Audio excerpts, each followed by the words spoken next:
ইস্তাগফিরু রাব্বাকুম, তোমরা তোমাদের রবের কাছে ইস্তেগফার করো। সুম্মা তুবু ইলাইহি, আগে ইস্তেগফার করো তারপরে গিয়ে তওবা করো। ইস্তেগফার করে আগে দিলটাকে নরম করো, ইস্তেগফার করে মাওলার আকর্ষণ আগে তোমার দিকে বাড়াও, ইস্তেগফার করে মাওলার কুদরতি রহমতের নজর তোমার দিকে ফেরাও, অতঃপর তুমি আল্লাহর কাছে তওবা করো। তাহলে কি হবে? আগে ইস্তেগফার করলে তারপরে তওবা করলে আল্লাহ রাব্বুল আলামিন আমাদের তওবাকে কবুল করবেন। আচ্ছা, আমরা তওবা করব, কেমন তওবা করব? ওই কথাটাই আল্লাহ রাব্বুল আলামিন সূরা তাহরিমের 8 নম্বর আয়াতের মধ্যে বলেন, ইয়া আইয়ুহাল্লাযীনা আমানু তুবু ইলাল্লাহি তাওবাতান নাসুহা।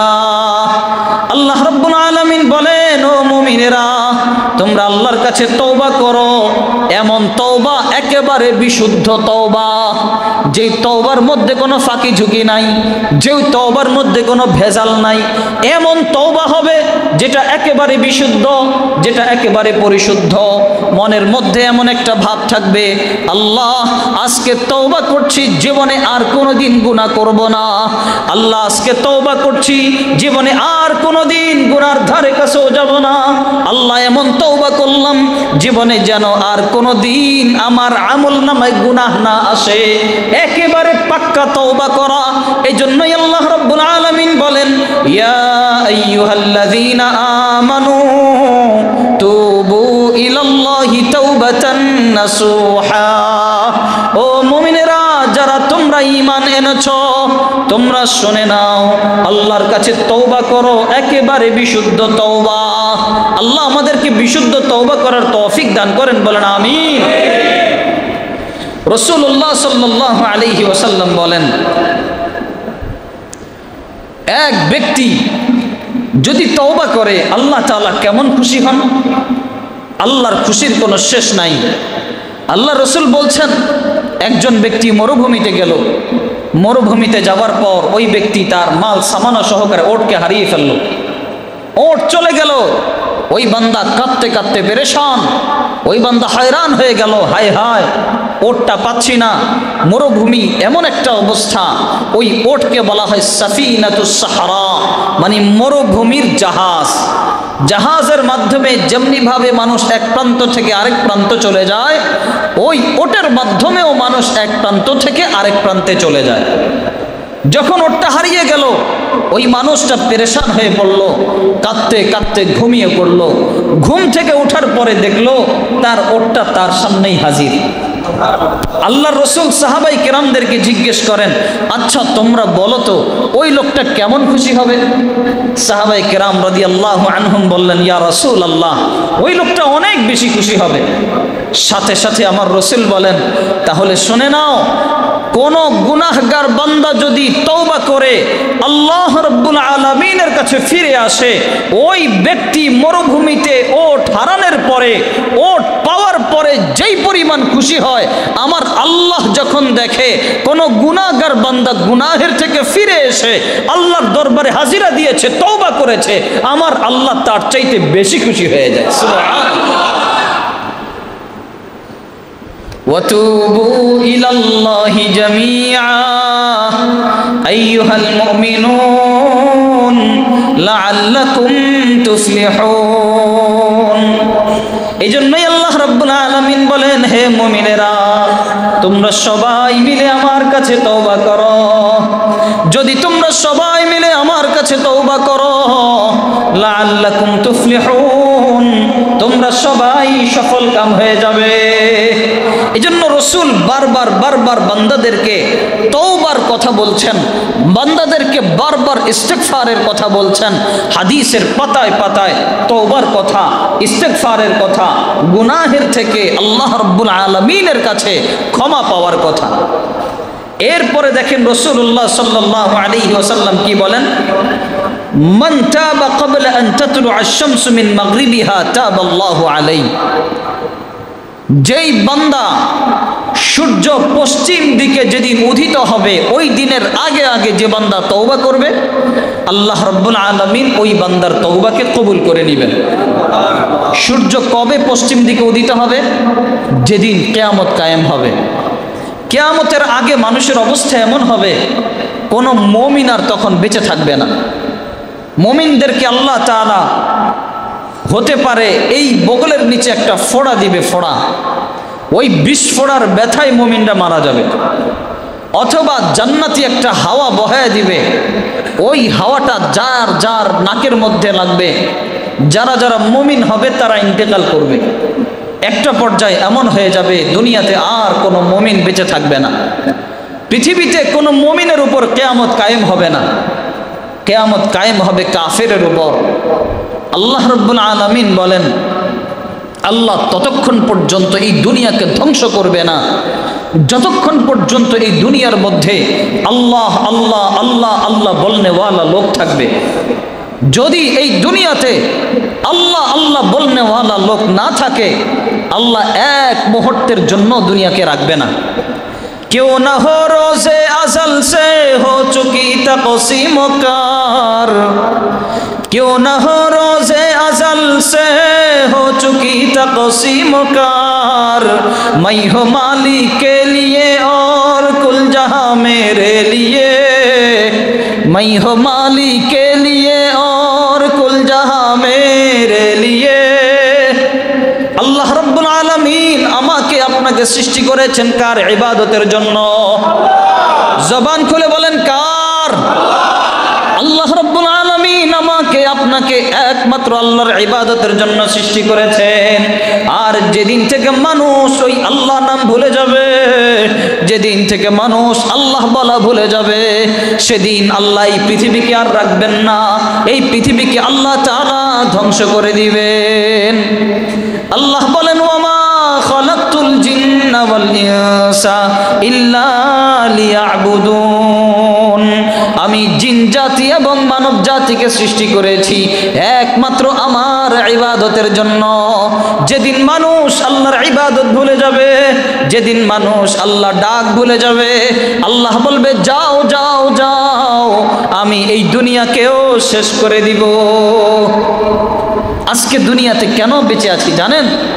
কিছু মানুষ এখনো আল্লাহকে ডাকে, কিছু মানুষ এখনো কোরআন নিয়ে বসে থাকে, কিছু মানুষ এখনো দিন নিয়ে মেহনত করে, কিছু মানুষ দিনের দাওয়াত চতুর্দিকে ছড়িয়ে দেয়। এই জন্য এখনো সূর্য উদিত হয়, এখনো বাতাস প্রবাহিত হয়, এখনো চাঁদ আসে, বৃষ্টি আসে, বাতাস আসে।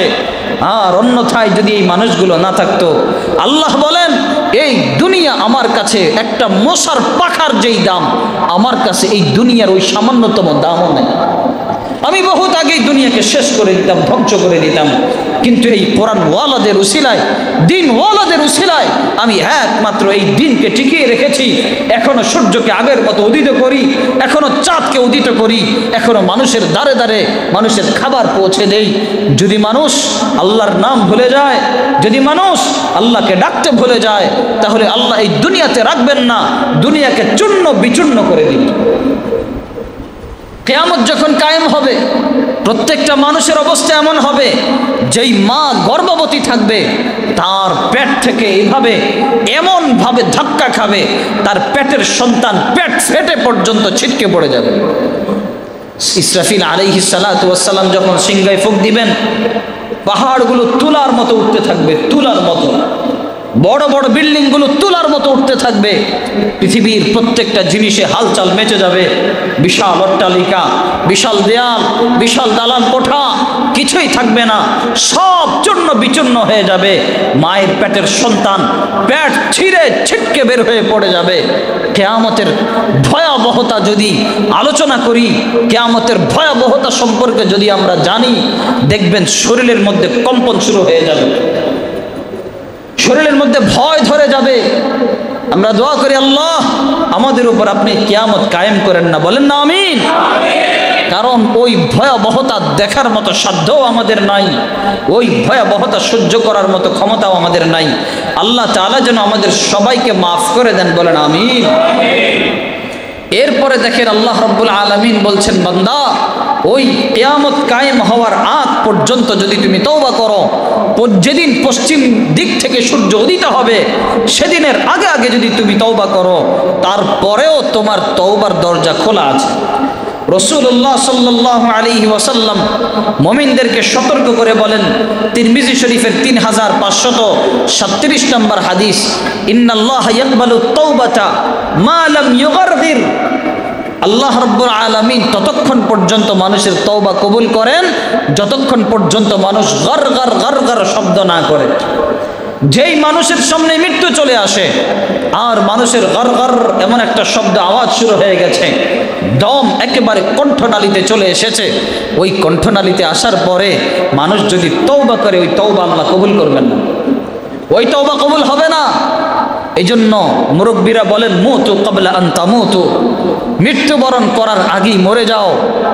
তুমি তো মারা যাবে ঠিক আছে, মরার আগেই মরে দেখো কেমন লাগে। সারাক্ষণ তওবা করে নিজেকে প্রস্তুত রাখা, যদি এই মুহূর্তে মালাকুল মউত চলে আসে আমি যেন তওবা করে আগের থেকে ফ্রেশ থাকতে পারি। যেই কোনো মুহূর্তে যদি মালাকুল মউত আমার কাছে আসে, মালাকুল মউত আসলে যেন আমি তার ডাকে সাড়া দিয়ে যেতে পারি। যদি এমন অবস্থা না হয়, কে জানে কখন আমার সামনে মৃত্যু আসবে, কে বলতে পারবে কোন মুহূর্তে মালাকুল মউত আমাকে এসে থাবা মারবে। তাহলে আমি যদি তওবা না করে রাখি, আমি যদি আল্লাহর কাছে গুনাহগুলো ক্ষমা না চেয়ে রাখি, আমি তো ধরা খেয়ে যাব, আমি বিপদে পড়ে যাব। এই জন্য ভাই, যতদিন পর্যন্ত আল্লাহ শরীরে শক্তি রেখেছেন, যতদিন পর্যন্ত আল্লাহ তাআলা শরীরের মধ্যে শক্তি সাহস সব কিছু রেখেছেন, এতদিন এর ভিতরে ভিতরে তওবা করে পাক সাফ হয়ে যেতে হবে। রাজি আছি তো ইনশাআল্লাহ? আল্লাহ তাআলা আমাদেরকে তৌফিক দেখ, বলেন আমিন। কোরআনে কারীমের মধ্যে এমন একটা আয়াত আছে, যেই আয়াতের মতো আয়াত আমার কাছে অন্য কোনো আয়াত পড়লে হৃদয় এত দাগ কাটে না, এই আয়াতটা পড়লে হৃদয়ের মধ্যে যত দাগ কাটে। কারণ এখানে আল্লাহ তাআলা আমাদের মতো গুনাহগারদের জন্য এমন একটা আশার বাণী আল্লাহ শুনিয়েছেন, যেই আশার বাণী আমরা যদি দেখি আমাদের দিলও খুশি হয়ে যাবে। আল্লাহ রাব্বুল আলামিন কি বলেন? সূরা জুমারের 53 নম্বর আয়াত, قل يا عبادي الذين أسرفوا على أنفسهم قل يا عبادي الذين أسرفوا على أنفسهم لا تقنطوا من رحمة الله। আল্লাহ বলেন, ও আমার বান্দারা, যারা নিজেদের প্রতি বড় জুলুম করে ফেলেছ, যারা নিজেদের প্রতি বড় অন্যায় করে ফেলেছ, তোমরা লা তাকনাতু, তোমরা কেউ নিরাশ হয় না, মির রাহমাতিল্লাহ, আল্লাহর রহমত থেকে তোমরা কেউ নিরাশ হয় না। ও বান্দা, তুমি আল্লাহর রহমত থেকে নিরাশ হয় না। বলেন আল্লাহু আকবার। আল্লাহ বলেন, বান্দা আমার রহমত থেকে তুমি নিরাশ হয়ো না। বান্দা যদি আল্লাহর রহমত থেকে নিরাশ না হয়, আল্লাহই বলেন, আরে আমার রহমত এত বেশি, কেন তুমি নিরাশ হচ্ছ? বান্দা তুমি রহমত থেকে নিরাশ হয়ো না। আল্লাহ নিষেধ করেন, বান্দা তুমি রহমত থেকে নিরাশ হয়ো না। তাহলে আমরা কেন নিরাশ হব বলেন? আমরা কি জন্য আল্লাহর রহমত থেকে নিরাশ হব? আমরাও আল্লাহর রহমতের আশা রাখি। আমাদের পাপ যত বড় হোক না কেন, আমাদের গুনাহ যত বড় হোক না কেন, আমাদের পাপে পাপে গুনাহে গুনাহে যদি আসমান জমিনও ভরে যায়, আমাদের গুনাহ যদি সমুদ্রের ফেনা পরিমাণও হয়, যত বড় আমাদের গুনাহ হোক না কেন, আমার রবের রহমত তার চাইতে অনেক বড়, অনেক বড়। সুবহানাল্লাহ। আরে রবের রহমতের কাছে যদি আমাদের সবার গুনাহ বাদই দিলাম, সারা পৃথিবীর প্রত্যেকটা মানুষের গুনাহ, আরে সারা পৃথিবীর প্রত্যেকটা মানুষের গুনাহ বাদ দিলাম, আদম আলাইহিস সালাতু ওয়াস সালাম থেকে নিয়ে কিয়ামত পর্যন্ত যত মানুষ দুনিয়াতে আসবে, সবার গুনাহ গিয়ে যদি রবের রহমতকে ধাক্কা দেয়, রবের রহমতের কিছুই হবে না, তার চাইতেও রবের রহমত অনেক বেশি, অনেক বেশি। সুবহানাল্লাহ।